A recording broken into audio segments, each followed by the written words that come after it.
Welcome to the Great Detectives of Old Time Radio. From Orlando, Florida, this is your host, Adam Graham. In a moment, we're going to bring you this week's episode of yours truly, Johnny Dollar. I do want to encourage you, if you're enjoying the podcast, to please follow us using your favorite podcast software. And I want to give a special shout out to Robert Riggs. I was delighted to meet Robert at Podfest. He mentioned that he and his wife listened to the podcast, and in particular, yours truly, Johnny Dollar. And it's always great to meet people who listen to the podcast. So thanks so much, Robert, and hello to you and to your wife. Now from October 27th, 1957, here is the Three Sisters matter.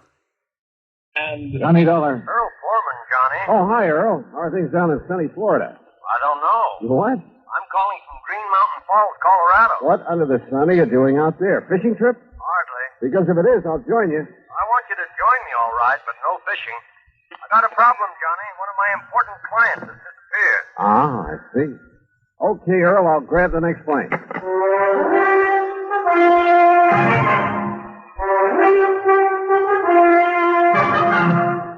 Bob Bailey, in the exciting adventures of the man with the action-packed expense account, America's fabulous freelance insurance investigator. Yours truly, Johnny Dollar.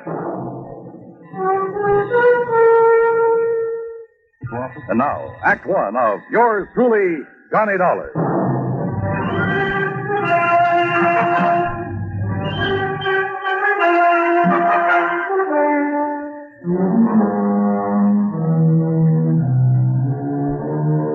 Expense account submitted by Special Investigator Johnny Dollar. To the Tri-State Life and Casualty Insurance Company, attention Earl Foreman. Following is an account of expenses incurred during my investigation of the Three Sisters matter.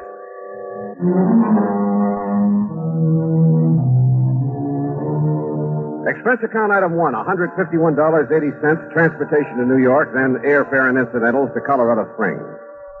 Earl met me at Peterson Field, the municipal airport. I'm glad to see you, Johnny. Hi. Toss in your bags and hop in. Okay, sure. And where's this Green Mountain Falls you call from? A little place about 12, 13 miles east of here. I'm staying at the Lucky Four Ranch.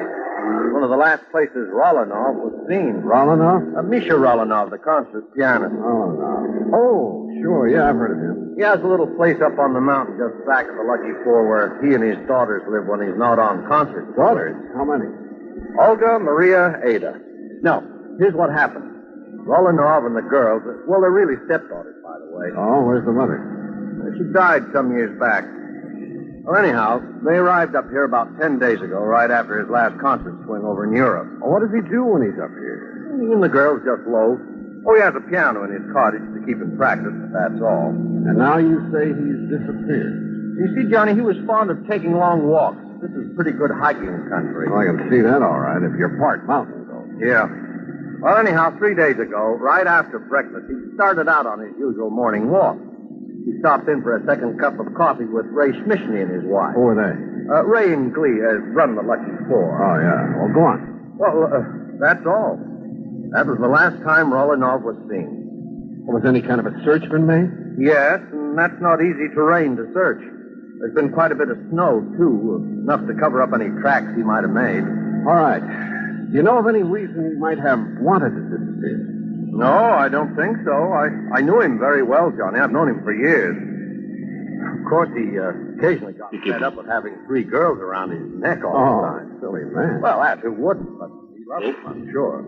Especially Ada, the youngest. She's a brilliant pianist. Hey, Earl, tell me, how did the girls feel about him? Really feel about him? Oh, now, just a minute. Well, you said yourself they aren't his own blood.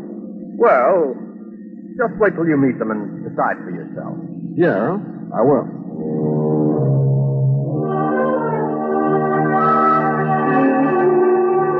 The Lucky Four was on a level spot on the side of a mountain.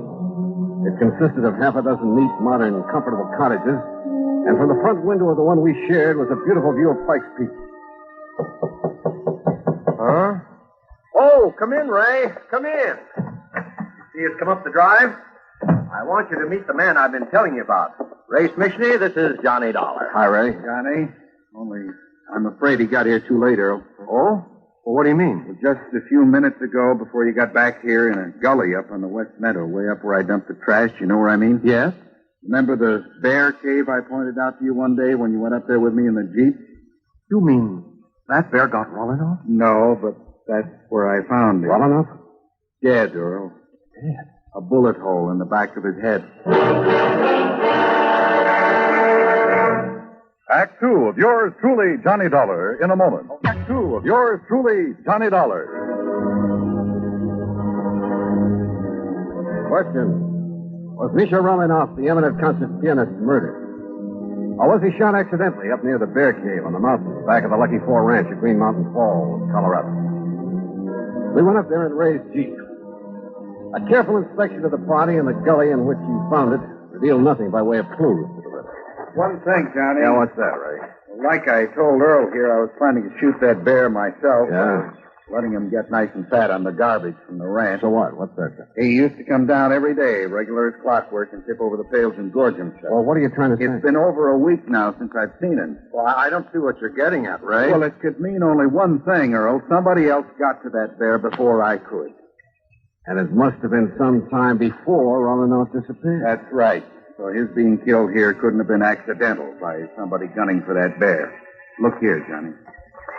This cartridge case I picked up. Oh, let's see. Yes. 257 Robert. Where'd you find it? Behind that tree there down the slope. You know anybody around here who shoots a 257 Robert? All the hunters in these parts use a 30-06 or a 270 or a 30-30. Only 257 I've... Well, What's the matter, Ray? You look sick. Yeah. There's a 257 up in the Rolinoff cottage. And one of the girls, she's a pretty good shot. Ray, you know what you're saying. which one, Ray? Olga? Maria? Ada? No, I won't do it, Johnny. I won't accuse you. Look, this is no guessing game. This is murder. No, Johnny, I can't believe it. Not one of them. Besides, I got to drive into Colorado Springs, notify the coroner and the police. But if you know something that'll help us... No, Johnny, because if I was wrong, I'd never forgive myself. Don't you understand? Oh, all right.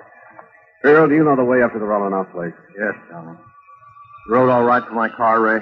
Yeah, it's okay. Then let's go.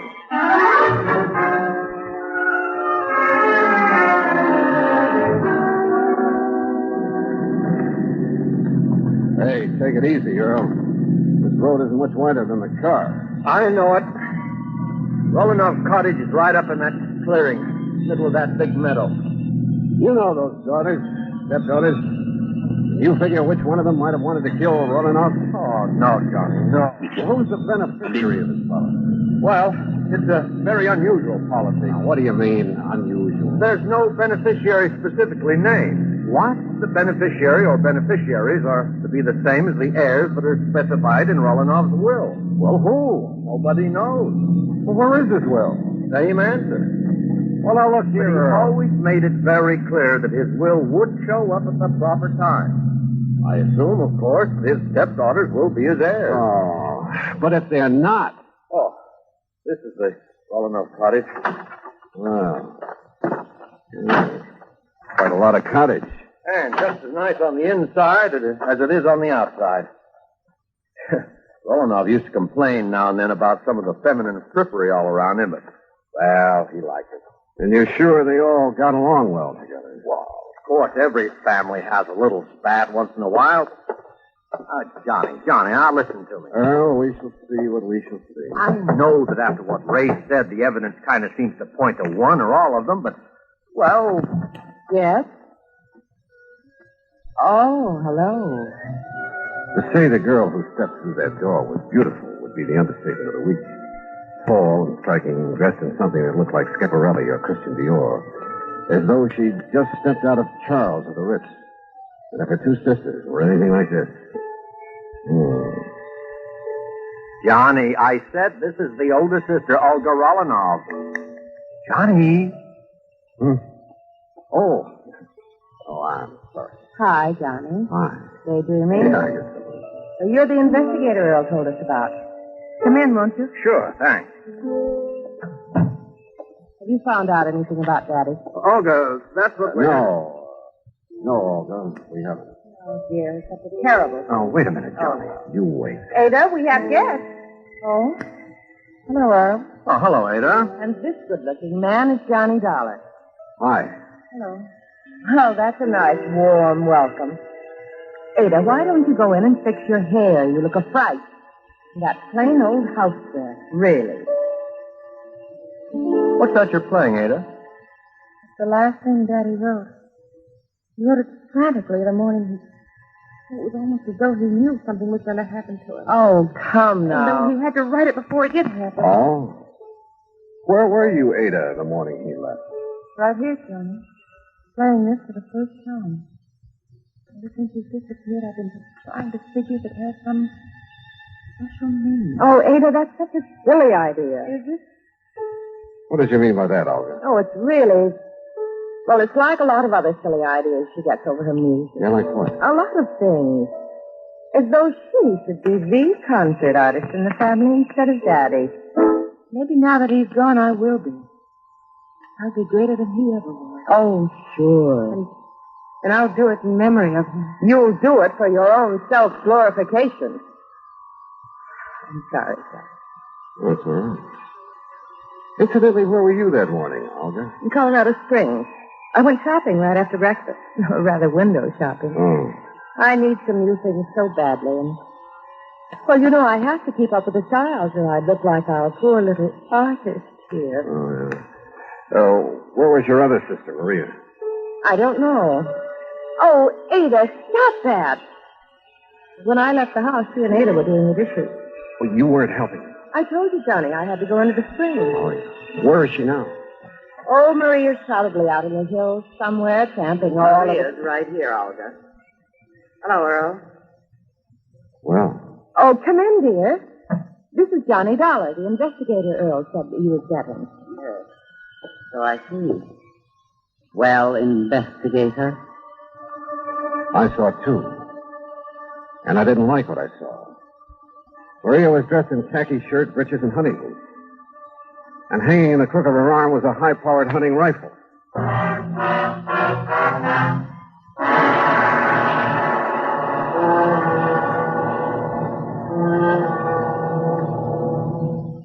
Act 3 of yours truly, Johnny Dollar, in a moment. Act 3 of yours truly, Johnny Dollar, and the Three Sisters Matter.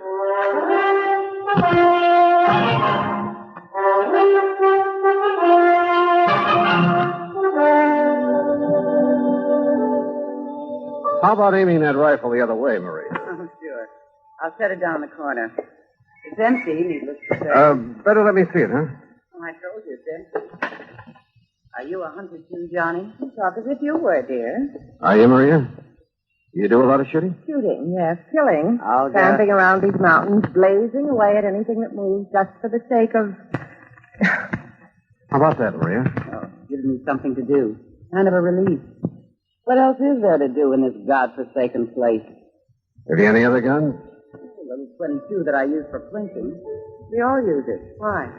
I want to see that one you put in the corner, Maria. Sure. And please don't start waving it around the way you did. Here you are. Why are you so interested in it? Oh, 30-06. That's right. Johnny?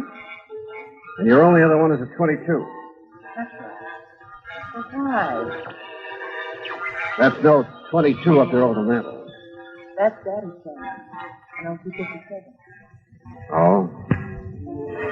Get it down for me, Maria. Why? Well, why all these questions, Johnny? Better tell them, Johnny. Yeah, I guess. Tell us what? We found your father's body. What? Johnny, you can't mean that. I'm sorry. He was shot by a high-powered rifle. Where? Where is he? Happened. This is terrible, Johnny. Tell me. What are you crying for, Olga? I suppose you're glad, Maria. Because now you can do what you please. No more of those boring concert trips all over the world. No more of this godforsaken place, as you call it. All right, now I listen to suppose me. you're glad, because now you'll have money, fancy clothes, Europe, the Riviera, South America, men. Stop! Stop talking like that. Why?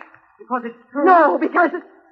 Ada, for heaven's sake, stop saying that thing over and over and over. What are you trying to do? Drive us out of our minds? No, I'm trying to find out why Daddy wrote it. What compulsion made him feel he had to write it before he left that morning? Hey, wait a minute. Well, all I have to say Wait, is... I said. What is it, John? Ada, get back to that piano. What? Sit down. Play that thing again. Now play it, slowly. Stop. Johnny, what under the sun are you doing? Listen, Earl. The notes on the piano run from A to G like this. Don't you see? The first three notes of that thing she's been playing are A, D, A. Listen. A, D, A. Ada. Yes. Daddy wrote it as a message to me. Oh, now, wait a minute. The rest of it now, quickly. D, E, F, A, C, E, deface. E, D, G, E, edge. C, A, D, E, cage. D, E, D, bed. Ada, deface, edge, cage, bed. The canary cage. Right. And that's exactly what I'm going to do. Tear out the base of that cage. Don't hurt the little bird. Will somebody please tell me what this is all about? Hey, look here. Look. It has a false bottom. Yes, but look what's in it, hidden there. Last will and testament of Misha Romanov. Plus... What does it say, Johnny? That note with it. Daddy's handwriting? What? Well, it looks like Romanov put the finger on his killer. Johnny, what does it say?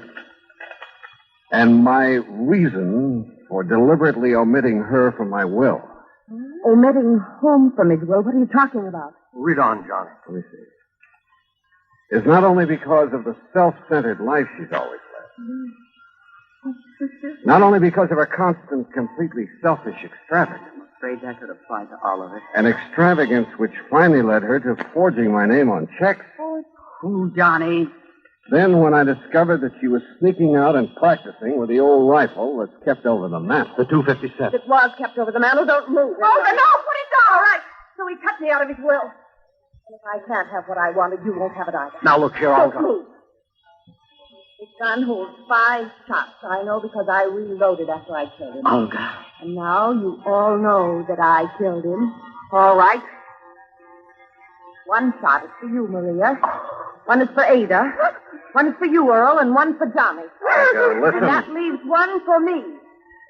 So that when I've finished, no one will ever know. Olga, you're out of your mind. Maybe so. What difference does that make now? Because now there's no other way out for me.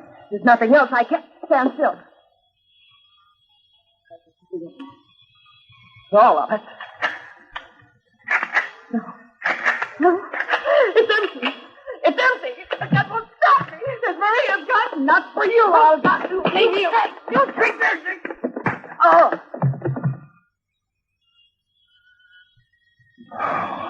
Thank God somebody emptied the bullets out of that gun. Yeah. Maria? Ada and I, we didn't want to believe it. We tried not to, but I guess we knew that when Daddy disappeared, she must have somehow, that something like this might happen. And she did kill him. Yes, she did. Oh, Johnny.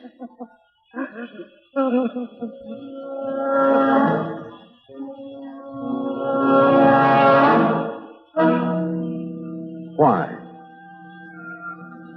Why? What kind of a mind could be so twisted? Expense account total, including fare back to Hartford, $351.20. Remarks? None. Yours truly, Johnny Dollar.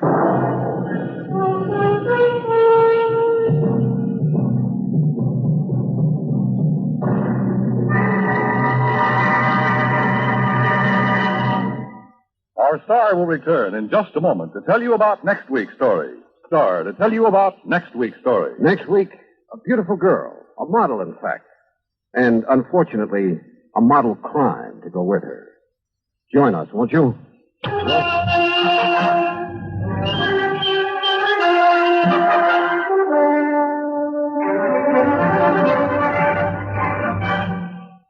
Welcome back. I'd really been hopeful when Earl Poorman said at the beginning that he'd let Johnny judge for himself, that he would stick to that. But instead, when it came to be pretty clear that one of the stepdaughters had done it, he did the typical insurance agent thing of telling Johnny, it can't possibly be that. Despite the fact that the reason you call in insurance investigators is at least in part because the agent may have too close of a relationship with the client and their family. It's also not really explained in this episode what Earl Poorman is doing in Colorado. Even if he had a long-standing relationship with the family, it would be weird to bring the actual insurance agent, as opposed to the investigator, all the way out to Florida. Although it does later get established that Earl moved. Although I don't remember if it was to Colorado.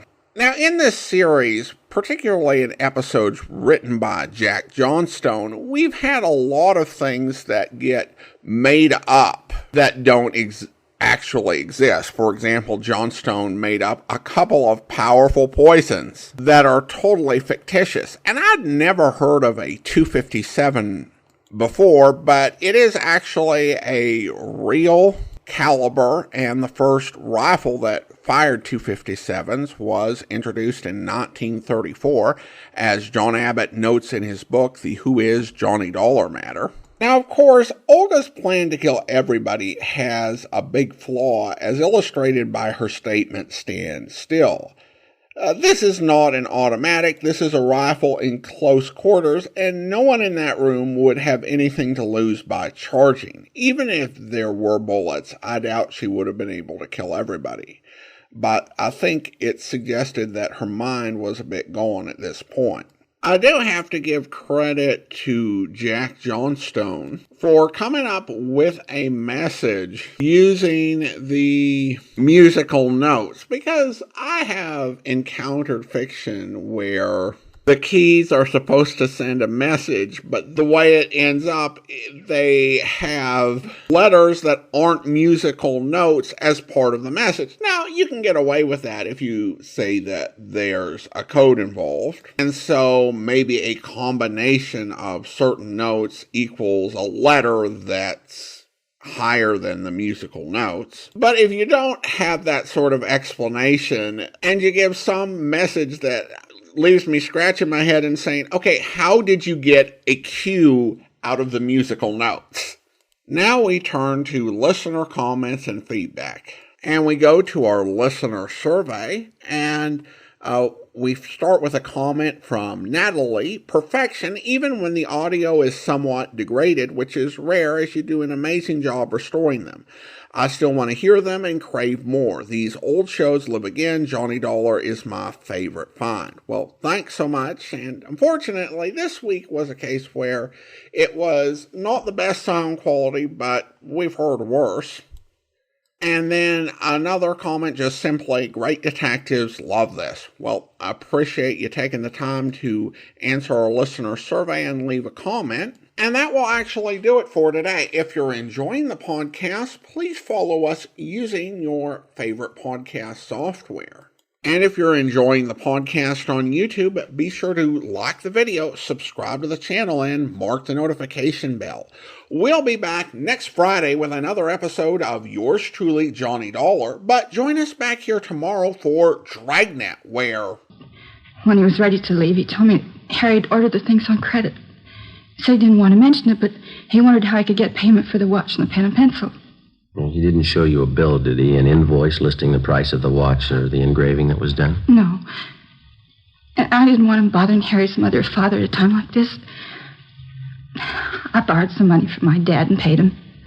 Let's see, it's $48 for the watch, $30 for the pen and pencil set. Yeah. He gave me a phone number to call if the watch needed adjustment, and when I found the watch was a fake, I called the number. It was a Chinese laundry. They didn't know anything about it. You haven't seen or heard from this man since he left your house yesterday morning? No. Could you describe this man for us, Miss Bergstrom? What he looked like, clothes he was wearing? Well, it's right here on this slip of paper, Sergeant. I wrote it all out for you. Thank you. Well, you're not alone, if that's any consolation. There's an army widow out in Hollywood who was cheated on the same kind of deal last Friday. It's so cruel using a dead person's name to cheat you. Yes, ma'am.